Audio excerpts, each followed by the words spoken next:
오늘 하나님께서 우리에게 주시는 말씀은 출애굽기 28장 30절 말씀입니다. 출애굽기 28장 30절 말씀입니다.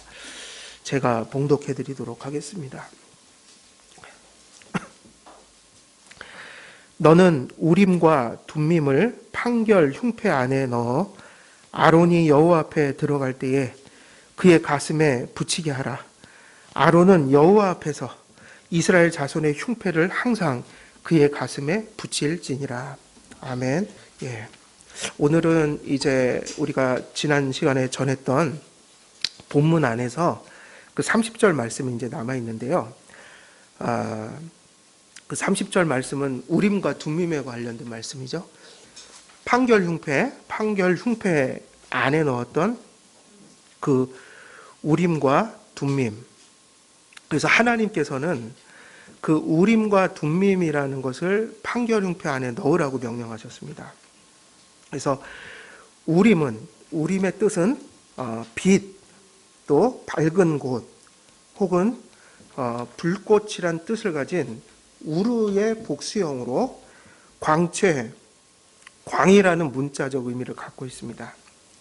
그래서 우림은 그 빛, 밝은 곳, 불꽃, 그래서 우르라는 그 단어의 복수형이 우림이거든요. 그래서 광채, 광이라는 뜻을 가지고 있고, 둠밈은 어떤 뜻을 가지고 있냐면 온전하다는 뜻이에요. 온전하다. 그리고 완전하다.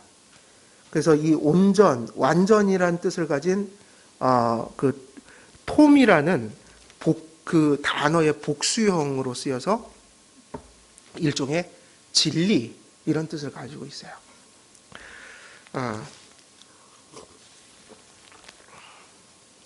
그러니까 우림은 빛, 그리고 둠밈은 진리 혹은 완전이라는 뜻을 가지고 있다. 그래서 우림과 둠밈의 그 문자적 의미는 그 문자 그대로 직역을 하면 그 광채들을, 그리고 그 진리들을, 이렇게 되는 거죠. 그 광채들을, 그리고 그 진리들을. 그래서 그걸 어디다 넣으라고 그랬어요? 판결 흉패 안에. 그래서 판결 흉패 안에 넣으라고 하신 우림과 둠밈이 어떤 재료로 만들어졌는지는 사실은 정확히 알 수가 없습니다. 그래서 인터넷에 사실은 나와 있는 그 사진들은요, 저희들 왜 그 성막 이렇게 세미나도 하고 그러잖아요. 그 모형을 가져와서 우리가 보긴 하는데 다 그게 정확한 모습들은 아니에요. 각기 다 달라요, 모습들이. 그러니까 성경 안에 기록된 거 안에서의 한계 안에서 상상이 동원돼서 더 세밀하게 표현을 했지만 정확한 모습은 알 수가 없습니다. 그래서 우리는 우림과 둠밈이 사실은 어떻게 생겼는지는 정확히 알 수가 없어요. 단지 추측하기로는 납작한 돌, 혹은 자갈, 그 다음에 길쭉한 돌, 혹은 촉, 혹은 잎방채 모양의 어떤 것일 거라는 다양한 추측들이 있긴 하지만 알 수가 없다. 그리고 또 한 가지 의문은 왜 우림과 둠밈이 우르나 톰이라는 그 일종의 단수로 쓰이지 않고 복수로 쓰였을까? 우리는 일단은 돌 두 가지가 이렇게 넣어진 것으로 보통 해석을 하는데 복수로 썼단 말이에요. 왜 복수로 썼을까? 판결 흉패 안에는 두 개의 돌이 아닌 각기 둘, 셋, 네 쌍의 돌이 있지는 않았을까? 뭐 그런 추측을 하는 사람들도 있고, 아니면 우림과 둠밈을 대제사장이 한 번 하는 게 아니라 두 번 이상 던져서 어떤 하나님의 뜻을 묻지 않았나, 뭐 이런 추측들도 있고요. 그래서 뭐 복수로 쓰긴 했는데 역시 알 수는 없어요. 우림과 둠밈에 대하여 알려지지 않은 것이 많지만 성경의 맥락을 따라서 우림과 둠밈의 중요한 용도와 의미를 이제 추론할 수는 있다. 그래서 뭐 자세한 것은 알 필요가 없지만 그 우림과 둠밈에 관련된 구절들을 통해서 그것의 중요한 용도를 우리가 아는 게 더 중요하다. 왜 이것을 하나님이 주셨을까? 그래서 분명한 것은 우림과 둠밈의 용도는 무엇이었을까요? 그러니까 가장 중요한 것은 그거죠. 어떻게 생겼냐가 중요한 것도 아니고 그걸 어떻게 사용해서 어떤 목적을 성취했냐가 아니라 결국 그 우림과 둠밈이 무슨 역할을 했는가, 이스라엘 백성들에게. 그러면 이렇게 요약을 할 수 있겠어요. 하나님의 뜻을 분별하는 수단이었던 거예요. 이게 가장 중요한 거예요. 우림과 둠밈을 왜 하나님께서 주셨는가? 그것은 하나님의 뜻을 우리는 잘 알지 못할 때가 많잖아요. 그리고 지금 우리가 지금 이런 상황들이 그런 거잖아요. 그죠? 하나님의 말씀도 지켜야 되고 사회적 덕도 지켜야 된다. 그러나 그것은 다 알고 있지만 그 선의 폭이라는 것은 지금은 정확하게 내리기 힘들어요. 그거는 어쩌면 답이 없을 수도 있어요. 그거는 수학 공식처럼 낼 수 있는 게 아니에요. 얼마나 우리가 평소에 말씀이 잘 정립이 되고 성화가 됐느냐는 여백이 있는 거예요. 그게 충만할수록 더 하나님의 뜻에 가까운 판단을 하겠죠. 그래서 지금 좌로나 우로나 치우칠 확률도 많고, 어찌됐든 우리는 우리의 최선을 지금 다하면서 아까 기도했듯이 우리의 부족한 것은 주님 용서해 주십시오, 이런 마음으로 가고 있는 거예요. 그러니까 이런 복잡한 환란이 많은 세상 속에서 정말 무엇이 절실한 거예요? 중요한 거는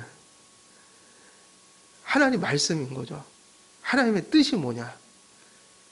하나님의 말씀이 없지는 않지만 우리가 그걸 보는 눈은 어둡거든요. 그러니 이럴 때일수록 더욱더 정신을 잘 차리고 하나님의 말씀이 우리의 가슴에 머무는 가운데 우리가 이 생각 저 생각 고민 판단 이런 걸 해가야 되지 않겠나. 요즘에 이렇게 쭉 이렇게 보면 주변을 상실한 얘기들 하는 분들도 많고, 소금물 뿌리고 하늘에서 신선한 공기가 내려온다고 얘기도 하고, 그거는 몰상식한 거예요. 또 한쪽에 보면 되게 합리주의적이에요. 하나님 말씀을 생각하지 않아요. 그냥 상식 판단에 머물러 있어요. 우리는 시민적 사고도 해야 되지만 성도로서의 사고도 해야 되기 때문에 어려운 거예요. 그러니까 세상 사람들이 판단하는 건 쉬워요. 단순해요. 합리주의적 판단을 하면 돼요. 그러나 우리는 이 땅의 시민으로서 합리적 판단도 해야 하지만 우리는 또 주님을 퀴리오스라고 고백하는, 다시 말하면 하나님의 성경적 지침을 따라 사고해야 되는 부분도 있는 거야.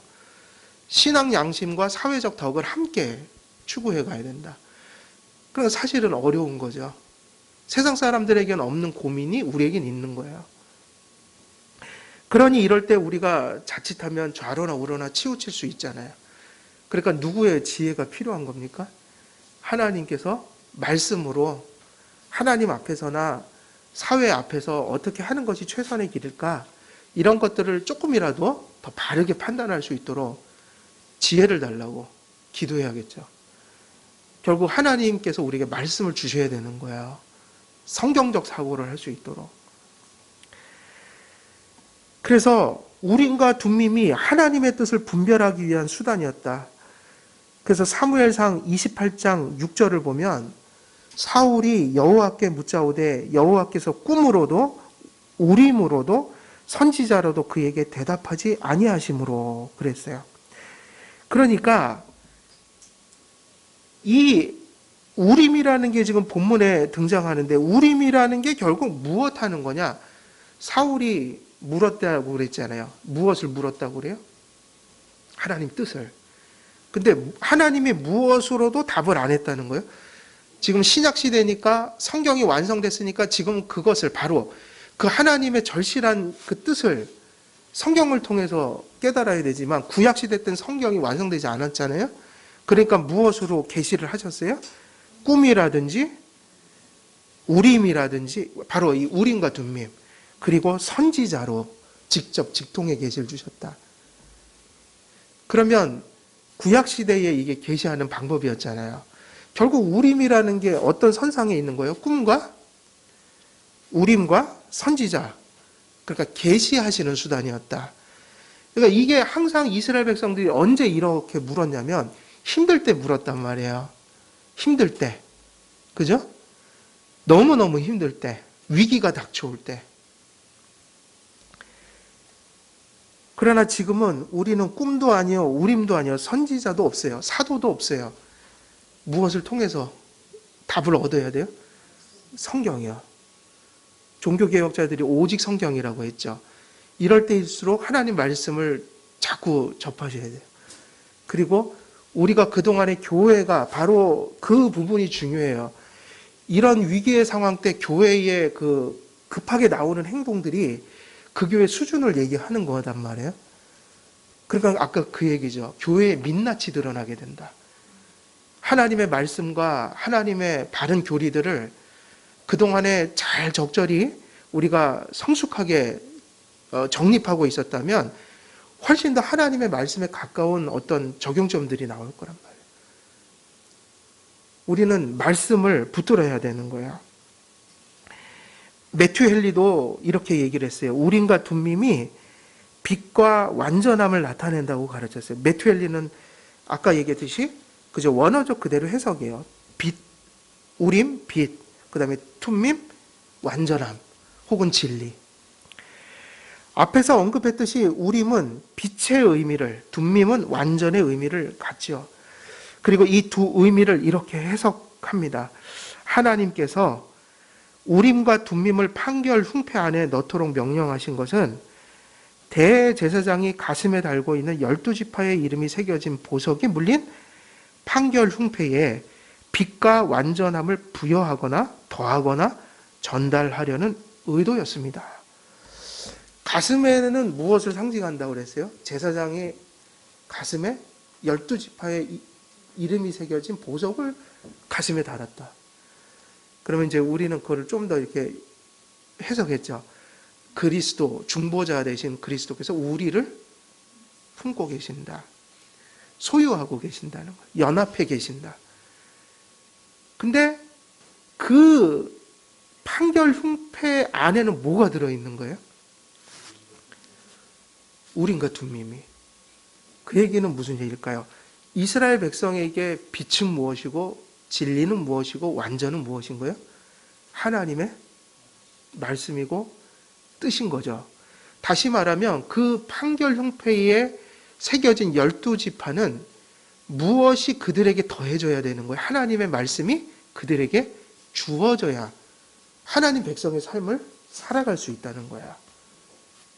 그러니까 하나님의 백성에게 하나님의 말씀이 떠나는 것은 있을 수가 없는 거야. 지금도 사무엘상 28장 6절 사울이 등장하지만 사울이 하나님 앞에 버림받을 때 무엇이 들리질 않는 거예요? 하나님의 계시가, 적어도 그가 왕으로서 기름을 부음 받았잖아요. 그죠? 왕으로서. 근데 하나님께서 그 왕직을 폐하셨단 말이에요. 그러니까 더 이상 하나님께서는 무엇을 주실 이유가 없는 거예요, 그에게. 말씀을 주시지 않아요. 그러니까 이 세상에서 가장 불행한 것은 말씀이 그를 떠나는 거야. 말씀을 주시지 않는 거야. 시대적으로도 가장 비참한 시대는 어떤 시대인 거예요? 우리는 세상적인 수준에서는 거기까지밖에 얘기 못해요. 가난해지고 병들고 이게 전부죠, 세상은. 그러나 하나님의 백성들에게 있어서 기준은 하나님의 계시가 떠나는 거라고요. 그래서 그런 말씀이 있잖아요. 하나님의 묵시가 떠나면 그 백성들이 방자에 행했다. 말씀이 떠나는 것은 최고의 저주인 거예요. 우림과 둠밈을 판결 흉패 안에 둔다는 것은 그 빛과 완전함을 아론의 가슴 위에 두시겠다는 의미다. 근데 아론의 가슴 위에는 12지파의 이름이 새겨진 보석이 붙어 있다. 그 보석과 무엇이 함께 늘 하는 거죠? 우림과 둠밈이, 빛과 완전함이, 빛과 진리가. 그러니까 그 판결 흉패라는 건 우림과 둠밈을 넣어두는 용도이면서도 12지파를 상징하는 의미잖아요. 이 두 가지가 사실 분리될 수가 없어요. 12보석 속에는 항상 뭐가 들어있어야 돼요? 하나님의 뜻이, 그것을 가리키는 말씀이, 진리가. 그것은 12지파의 이름이 새겨진 보석이었고 그 안에는 우림과 둠밈이 들어있었다. 우림과 둠밈은 아론의 가슴에 달린 판결 흉패의 12지파의 이름이 새겨진 보석들의 빛과 완전을 더하는 것이었습니다. 이런 모습으로 아론은 하나님 앞에 나아가 하나님과 이스라엘 백성들을 위해 봉사할 수가 있었어요.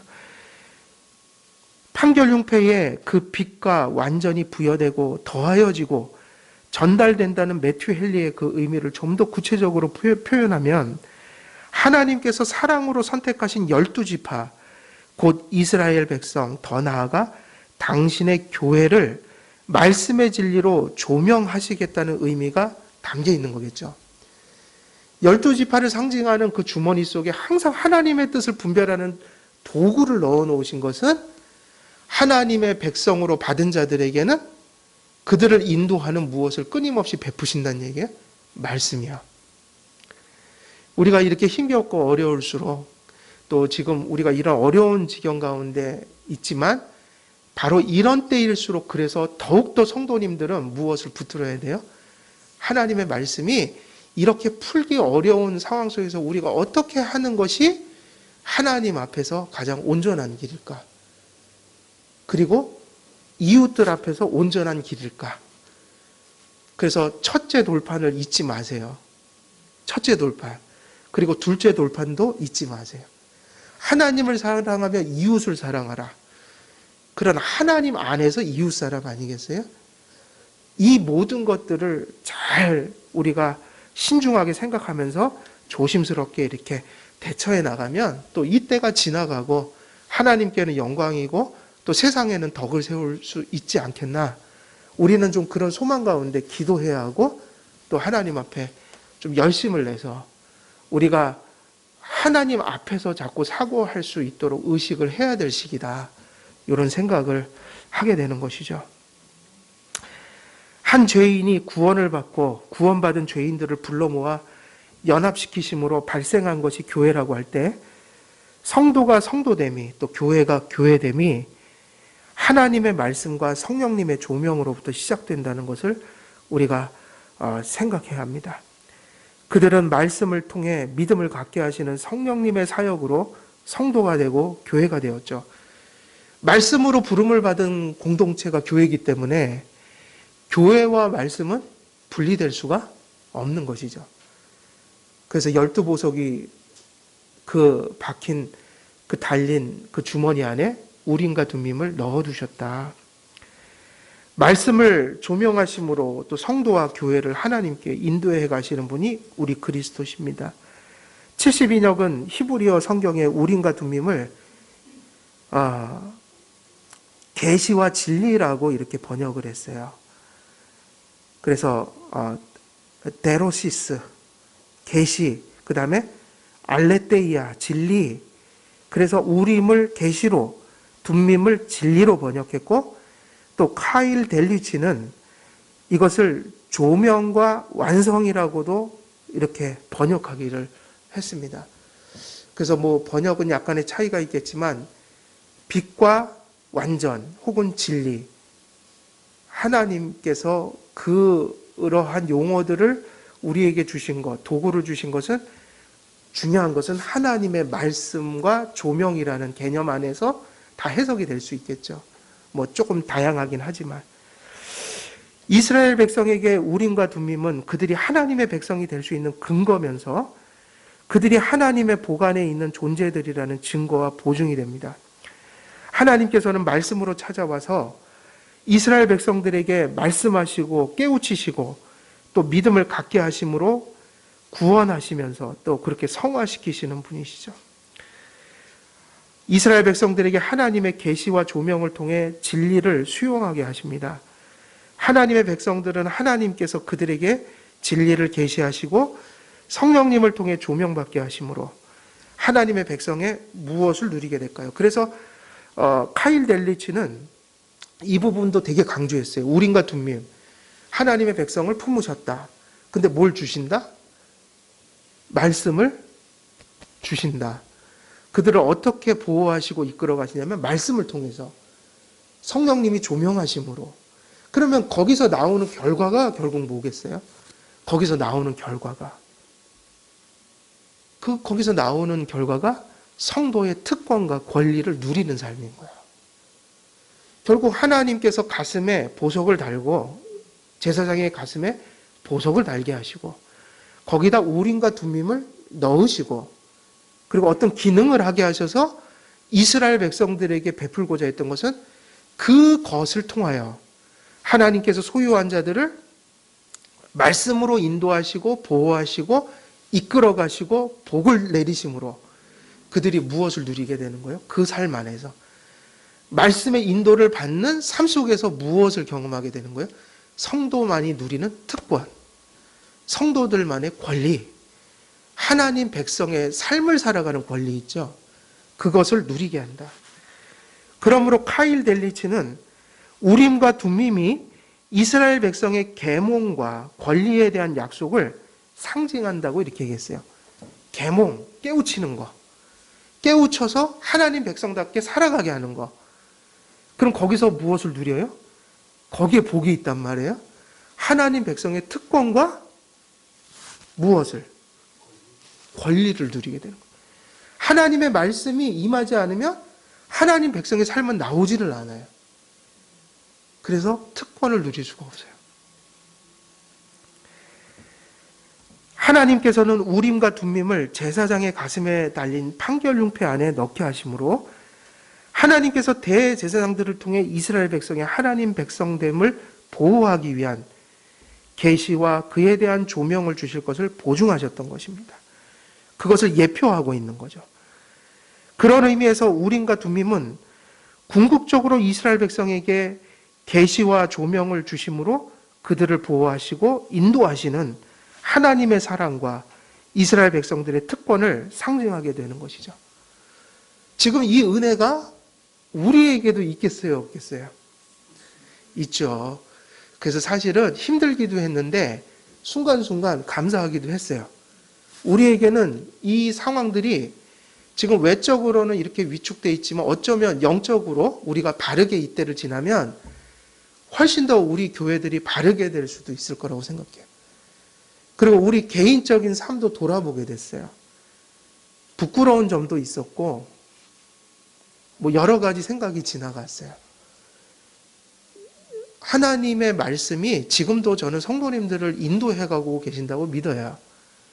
순간순간에 이 어려움들이 있지만 또 여기서 얻는 영적인 유익도 그것은 작은 것이 아니다. 어쩌면 우리가 평안했더라면 생각하지 않았던 것들을 자꾸 생각하고 보게 됐어요. 하나님께서는 그렇게 인도해가고 계신 거예요. 그러므로 우림과 둠밈은 대제사장이 이스라엘 백성들이 하나님의 뜻을 알지 못해 갈팡질팡할 때 그 뜻을 알리는 수단이 된 겁니다. 아까 말씀드렸듯이 우림과 둠밈은 언제 쓰냐면 항상 위기의 때 썼단 말이에요. 하나님의 뜻이 잘 판단이 되질 않을 때, 위기의 때, 갈팡질팡할 때 하나님 도와주셔서 우리가 어디로 가야 합니까? 근데 그때 하나님은 우림과 둠밈을 통해 대제사장을 통해 백성들을 인도하는 어떤 그런 계시들을 주셨어요. 무엇보다 하나님의 뜻은 진정 하나님 앞에 무엇이 옳고 그른지 무엇이 그가 기뻐하시는 뜻인지 묻는 수단이었던 것입니다. 대제사장은 이러한 하나님 백성의 물음에 우림과 둠밈으로 답해 주어야 했습니다. 그래서 이러한 예들이 몇 구절이 나오는데 사무엘상 23장 9절에서 12절 한번 찾아볼게요. 사무엘상 23장 9절에서 12절입니다.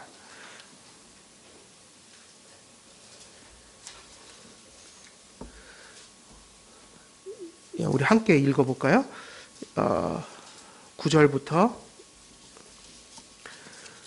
12절까지요. 같이 읽겠습니다. 시작. 다윗은 사울이 자기를 해하려 하는 음모를 알고 제사장 아비아달에게 이르되 에봇을 이리로 가져오라 하고 다윗이 이르되 이스라엘 하나님 여호와여 사울이 나 때문에 이 성읍을 멸하려고 그 일나로 내려오기를 꾀한다 함을 주의 종이 분명히 들었나이다. 그 일나 사람들이 나를 그의 손에 넘기겠나이까? 주의 종이 들은 대로 사울이 내려오겠나이까? 이스라엘의 하나님 여호와여 원하건대 주의 종에게 일러 주옵소서 하니 여호와께서 이르시되 그가 내려오리라 하신지라. 다윗이 이르되 그일라 사람들이 나와 내 사람들을 사울의 손에 넘기겠나이까 하니 여호와께서 이르시되 그들이 너를 넘기리라 하신지라. 아멘. 자, 다윗이 사울이 자기를 해하려고 하는 것은 위기죠. 이런 위기 때 누구에게 물었어요? 하나님께 물었죠. 근데 하나님께 묻는 것은 바로 대제사장이 무엇을 가져오라는 거예요? 에봇을 가져오라고 그랬단 말이에요. 근데 에봇 안에 뭐가 있으니까요? 우림과 둠밈이 자기의 갈 길을 물었다. 바로 그것이죠. 하나님의 말씀을 상기해야 돼요. 근데 하나님 말씀을 우리가 상기한다고 해서 지금 당장 66권을 막 읽을 수 있는 게 아니잖아요. 그죠? 열심히 더 말씀을 상고해야 되겠지만 지금까지 들었던 말씀들을 돌아보자는 거예요. 저는 사실은 이 일이 일어나고 초기부터 계속 그 생각이 머리를 떠돌아다녔어요. 왜냐하면 저는 제가 전했던 말씀이기 때문에. 지난 사경회 때 전했던 소아시아의 7교회. 그 말씀 때문에 괴롭기도 했고 솔직히 괴롭기도 했어요. 그리고 많은 것을 생각했어요. 근데 우리가 설교 시간에 가장 그때 아마 첫 설교였을 거예요. 진리를 지키는 것과 무엇을 같이 해야 된다 그랬어요? 사랑. 사랑과 진리가 같이 가야 된다. 책망은 두 가지였잖아요. 진리는 지켰는데 사랑이 없더라. 사랑은 지켰는데 다 타협하고 말았더라. 진리를 강조하다 보면 사랑이 위축될 수 있고 또 사랑을 강조하다 보면 뭐가 위축될 수 있어요? 진리가요. 하나님 안에서 이건 하나인데 우리 안에서는 하나가 아니에요. 치우칠 수밖에 없는 거예요. 그래서 되게 조심스러운 거예요. 근데 에베소서 말씀이 계속 저는 제가 전했기 때문에 사실은 가슴이 좀 아팠어요. 그래서 어떻게 할까? 근데 그 생각이 자꾸 나더라고요. 사랑 안에서 진리를 지켜가는 거. 그게 어떤 건지 상황 속에서 정확히 판단은 안 들어도 그 목표를 향해서 우리가 가야 되긴 한다. 그거 방향성은 분명했기 때문에 우리가 앞으로도 그런 말씀, 그러니까 들었던 말씀, 묵상했던 말씀, 여러분들이 지금까지 인생 속에서 배워왔던 말씀이 바로 이런 때에 우리 안에서 생각나야 되는 거예요. 그냥 세상의 어떤 흐름에 그냥 휩싸여서 세속적인 판단만을 할 게 아니라 하나님의 말씀, 그동안 우리 안에 하나님께서 주셨던 말씀이 진정 우리가 그것을 믿음으로 받았다면 이런 상황들 속에서 우리에게 지혜가 돼야 되는 거예요. 그걸 위해서 어떻게 해야 될까요, 지금? 기도해야 되는 거죠. 그런 우리가 상태가 되도록. 그래서 우림과 둠밈은 계시의 말씀을 따라 그 백성을 깨우치고 인도하심으로 통치하시겠다는 하나님의 의지를 알려주고 있습니다. 하나님의 백성, 하나님의 자녀, 성도, 교회의 구원과 생활의 토대는 하나님의 말씀에 놓이는 것이죠. 그래서 하나님의 말씀은 완전한 것이고 곧 진리에 이르게 하는 유일한 통로예요. 왜 툼밈이라는 것이 완전이고 진리인가? 그 툼밈이라는 것을 통해서 하나님께서 말씀하시고 그것을 통해 당신의 백성들을 온전한 곳으로 이끌어가기 때문에, 그렇기 때문에 이러한 이름이 아마 붙여졌을 거예요. 하나님의 말씀이 임한 곳에 생활의 온전함이 나타납니다. 하나님의 말씀이 임한 곳에 무엇이 나타난다고요? 온전함이. 그러니까 우리는 지금 성경적인 판단도 해야 되고 상식적인 판단도 해야겠죠. 그죠? 상식적인 판단, 보편가치적인 거. 근데 우리는 이 보편가치적이고 상식적인 판단을 하나님의 말씀이 충만해서 해야 된단 말이에요. 이해되시죠? 무슨 얘기인지? 예. 그래서 이렇게 하나님의 말씀이 임하면 우리의 생활에 무엇이 나타난다고요? 온전함. 온전함. 왜 예수님은 진리셔요? 왜 하나님은 진리가 되세요? 그래서 완전과 통하는 의미예요. 사실은 이걸 완벽하게 해석은 못할 것 같아요. 어려워요, 이 얘기가. 근데 그냥 희미하게나마 묵상하면서 제 사견은 왜 그리스도는 진리인가? 그리스도 안에 하나님의 속성은 완전하잖아요. 그죠? 가장 선하잖아요. 그러니까 모든 것의 표준과 기준은 누가 되시는 거예요? 하나님이시잖아요. 진리는 그래서 하나님 아니겠어요?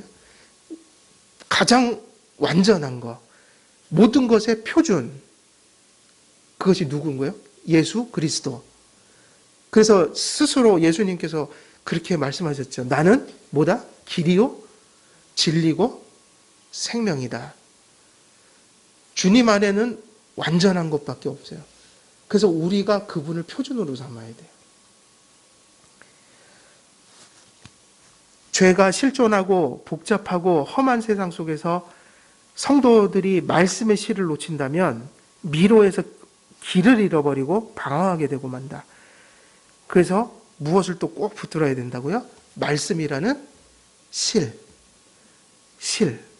성도와 교회는 언제나 완전하지 못하지만 말씀으로 깨우침을 받고 깨우친 바를 믿는 믿음의 역량만큼 살아갈 수 있는 것이죠.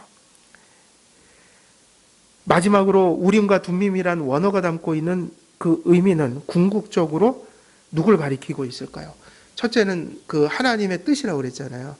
근데 궁극적으로 그 뜻의 완전은 누구만이 그 뜻의 완전이 될 수 있어요? 하나님이잖아요. 예수님이잖아요. 그러니까 궁극적 모든 존재의 토대요, 근원이요. 그죠? 진선미, 옳고 그름의 기준은 하나님이란 말이에요.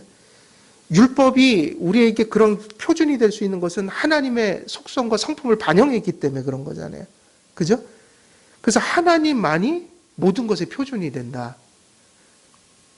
그렇다면 우림과 둠밈이라는 원어가 담고 있는 그 의미는 궁극적으로 그리스도를 가리킨다고 볼 수 있어요. 성경은 빛과 완전한 진리를 그리스도께 부여하고 있습니다. 우림과 둠밈은 장차 오실 그리스도의 그림자였어요. 그래서 요한복음 1장 18절을 볼까요? 우리가 빛과 완전, 진리가 우림과 둠밈의 어떤 의미라고 했는데 그 빛과 완전함과 진리의 본체는 누구시냐면 그건 그리스도시죠.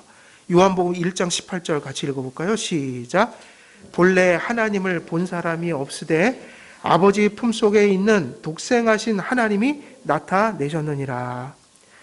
하나님을 본 사람이 없는데 그 하나님을 온전히 계시할 수 있는 그분은 누구밖에 없는 거예요? 하나님밖에 없다. 하나님을 온전히 계시하는 진정한 계시는 예수 그리스도신 거예요. 그리고 요한복음 1장 1절에서 5절도 한번 볼까요? 1장 1절에서 5절이에요.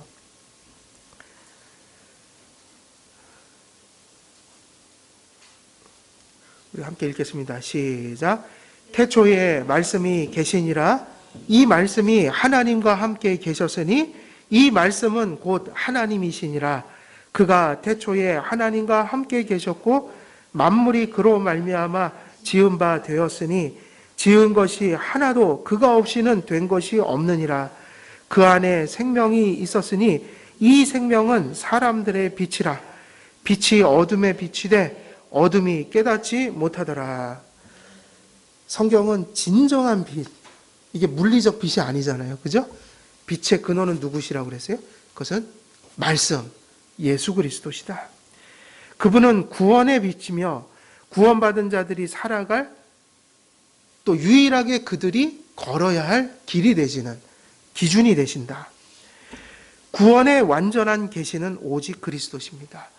그러니까 하나님께서 그 판결 흉패를 주시고 우림과 둠밈을 그 안에 넣어놓지 않았다면 하나님의 사랑은 백성들에게 경험될 수가 없는 거예요. 이게 무슨 얘기냐면 세상 가운데 하나님께서 우리를 부르시고 자녀를 삼으셨어요. 근데 그들이 걸어갈 길을 제시하지 않는다면 그들이 어떻게 되겠어요? 아무것도 누릴 수 없고 세상에서 보호받을 수도 없는 것이다. 그들에게 가장 절실한 것은 뭐예요? 하나님의 백성으로 부르셨으니 백성으로 사는 길을 계속해서 제시하시는 것이죠. 그래서 복된 길을 계속해서 알려주시는 거예요. 그것이 없었다면 하나님의 부르심이 허사가 되는 것이다. 그래서 구원의 완전한 계시는 오직 그리스도십니다. 종말은 시간적 끝이 아니라 구약으로부터 우리에게 주신 구속의 약속의 성취입니다. 그러므로 그리스도께서 성육신을 통해 이 땅에 강림하실 때 종말이 시작됐어요. 여러분, 종말이라는 말이 어떻게 이해돼야 돼요? 종말은 단지 시간의 끝일까요? 그냥 세상이 끝나는 날? 그러면 그렇게 이 얘기를 하면 지금 종말이 온 거예요? 안 온 거예요? 세상이 끝장 안 났잖아요. 근데 기독교는 그렇게 가르치지 않는다고요. 성경은 종말이 왔다고 얘기해요. 이미 도래했다. 왜냐하면 기독교적인 종말은 세상 끝, 단지 세상 끝이 아니란 말이에요. 역사적 끝이. 뭐냐면 성취의 개념이에요. 하나님께서 구약 때부터, 구약 시대 때부터 선지자들과 사도들을 통해 전하셨던 그 말씀이 성취되는 거, 약속이 성취되는 거. 그런 의미에서는 종말이 언제 온 거예요? 예수님 강림하실 때, 소위 말하면 우리가 얘기하는 성탄. 그때 종말이 임해버렸어요. 근데 아직은 역사의 끝이 아니라서 완성되지는 않았잖아요. 그러니까 already not yet. 근데 중요한 건 지금 하나님의 통치가 있어요, 없어요? 종말이 임했기 때문에. 그래서 여러분이 교회와 가정과 직장과 그리고 예배와 예배의 모든 삶 속에서 누구의 통치를 받으셔야 돼요? 종말론적 통치를 받으셔야 돼요. 그게 예수 그리스도의 말씀인 거예요. 종말은 이미 시작됐어요. 그 얘기는 예수님께서 이미 약속을 성취하셨다. 그 약속은 뭐였어요? 우리가 하나님의 백성 되고 하나님이 우리의 하나님 되는 거. 그분이 성령님을 통해서 당신의 백성들을 통치해 가시는 거. 그게 이미 실존한다는 거예요. 그래서 중요해요, 말씀이. 그 종말론적인 성취가, 그 종말론적인 성취를 누리며 살아가는 교회와 성도들이 무엇으로 그걸 누리냐면 말씀의 인도를 통해서.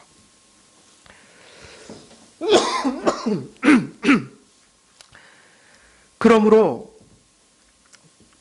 그리스도께서 성육신을 통해 이 땅에 강림하실 때 종말이 시작되었습니다. 종말은 성취이기 때문이죠. 선지자들을 통해 주신 구속이 그리스도의 인격과 사역을 통해 성취되었으니 종말은 이미 임한 것입니다.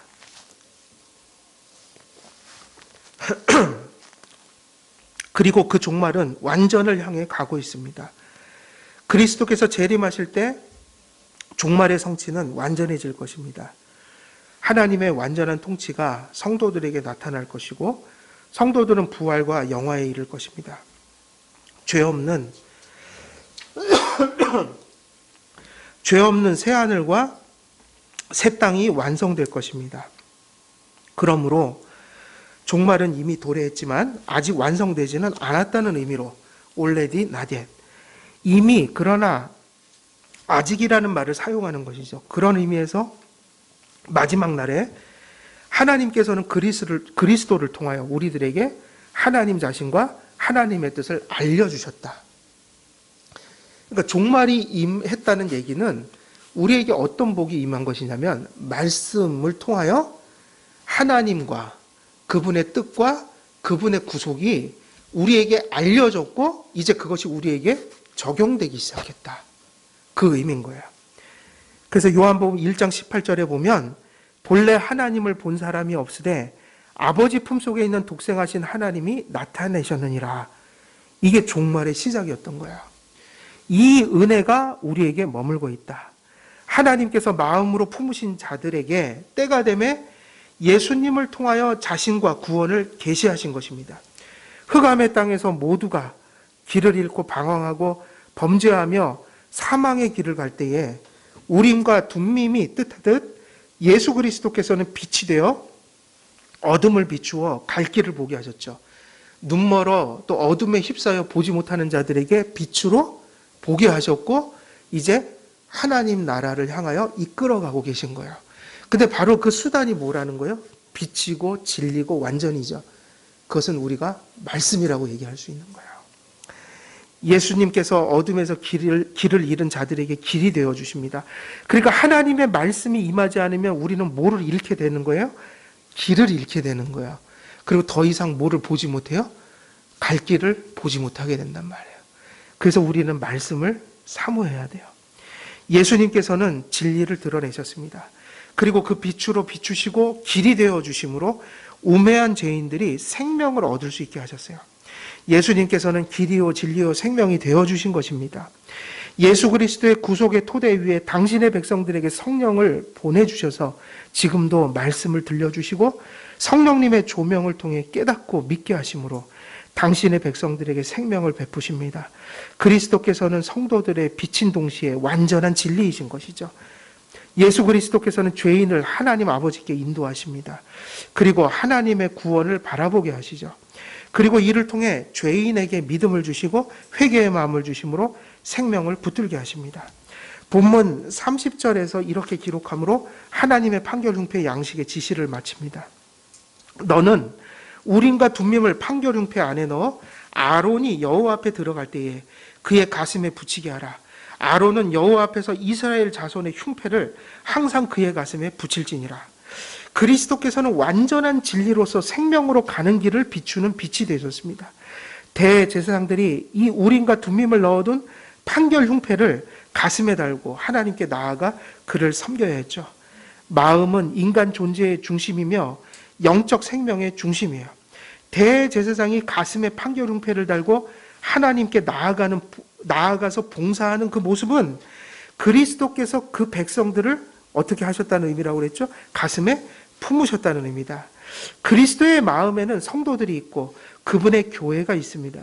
인간의 마음이 인식과 의지와 정서의 기능을 하는 것처럼 그리스도께서는 성스럽고 신성한 마음으로 하나님의 자녀들을 생각하시고 그들을 위한 선한 일들을 도모하시고 한없는 사랑과 긍휼의 마음으로 그 백성들을 다스리는데 그 다스림의 실제가 말씀이라는 매개를 통해서 우리에게 임한다는 것, 이것이 중요한 것이에요. 대제사장이 가져야 할 마음은 죄 많고 연약한 백성들을 긍휼히 여기는 마음이었을 것입니다. 속죄는 죄인을 향한 하나님의 긍휼로부터 비롯되는 것이기 때문이었죠. 그리고 그처럼 사랑하고 긍휼히 여기는 마음의 실천이 하나님의 뜻을 통해 방황하고 갈팡질팡하는 자녀들을 생명의 길로 인도하는 것이었습니다.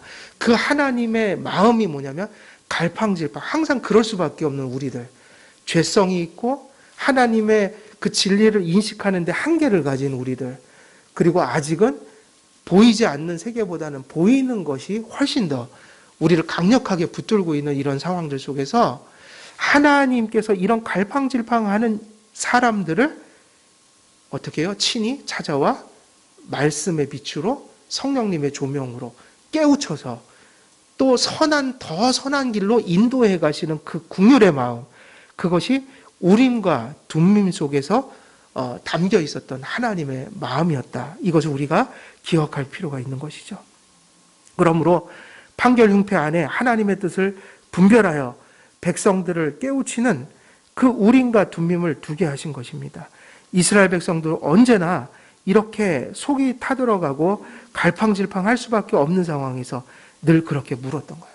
아까 저희들이 사무엘상 28장 말씀에서는 다윗이 그런 상황들이었잖아요.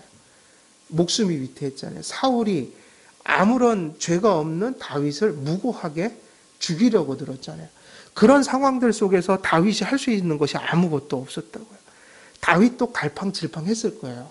그러니까 물을 수밖에 없는 거예요. 이게 중요한 거예요.